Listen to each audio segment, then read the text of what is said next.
Welcome to the Saul's Newsstand News Rewind for February 12th, 2021. The 60 Plus Association has launched a new public service announcement with the help of legendary entertainer Pat Boone. The new PSA urges America's seniors to obtain one of the available COVID-19 vaccinations. Pat Boone on behalf of the 60 Plus Association. COVID-19 still taking lives. Being hit hardest are senior citizens, but highly effective vaccines are now available. Your loved ones may be eligible for the vaccine now, depending on what state you reside in. To find out when you're eligible, please go to 60plus.org, a nonprofit group advocating for seniors. That's 60plus.org. This public service announcement has been brought to you by 60 Plus and this station. Listen for the PSA on your favorite local radio station. You can learn more by visiting the 60 Plus website and clicking on COVID-19 vaccination program, or visit the address on the screen. Just the News reports, condoning violence, questioning election legitimacy, Trumpers look to expose Dems' own incitement. Even as Democrats present their case for convicting President Trump of allegedly inciting a violent insurrection on Capitol Hill, Republicans say they can use the occasion to go on offense and embarrass Democrats for their own rhetoric. The public record is rife with statements from Democratic lawmakers that challenge the legitimacy of Republican electoral victories and could, if interpreted literally, be construed to encourage physical confrontation of conservatives. Is fight in Congress, fight in the courts, fight in the streets, fight online, fight at the ballot box.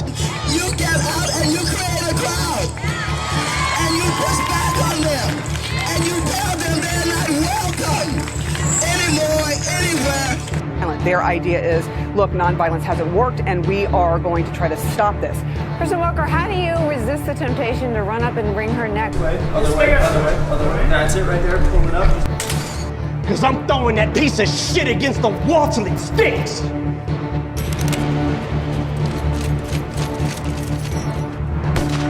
Our democracy is under siege. People need to start taking to the streets. This is a dictator.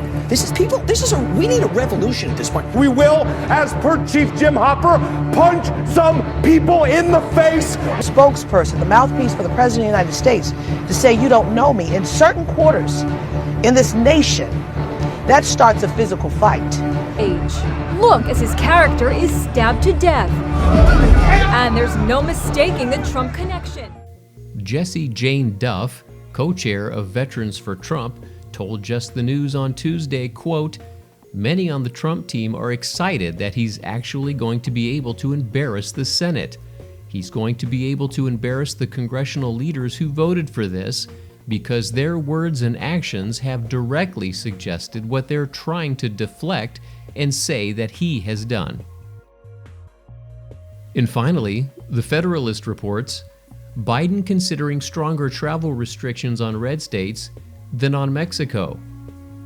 President Joe Biden is reportedly considering domestic travel restrictions to slow the spread of coronavirus variants while effectively opening the nation's borders to unvetted foreign trespassers.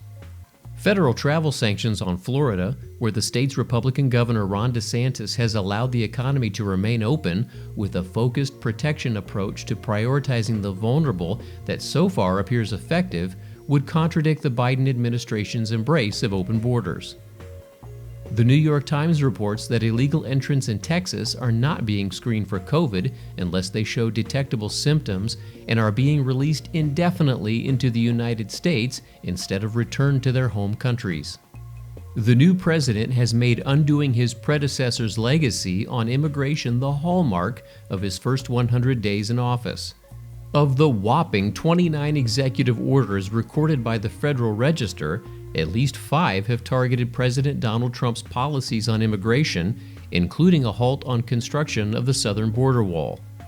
Walls, meanwhile, still surround the U.S. Capitol to protect politicians from alleged domestic threats that they have been unable to prove. And that concludes your Saul's Newsstand News Rewind for February 12, 2021. For more political news faster, visit saulsnews.com.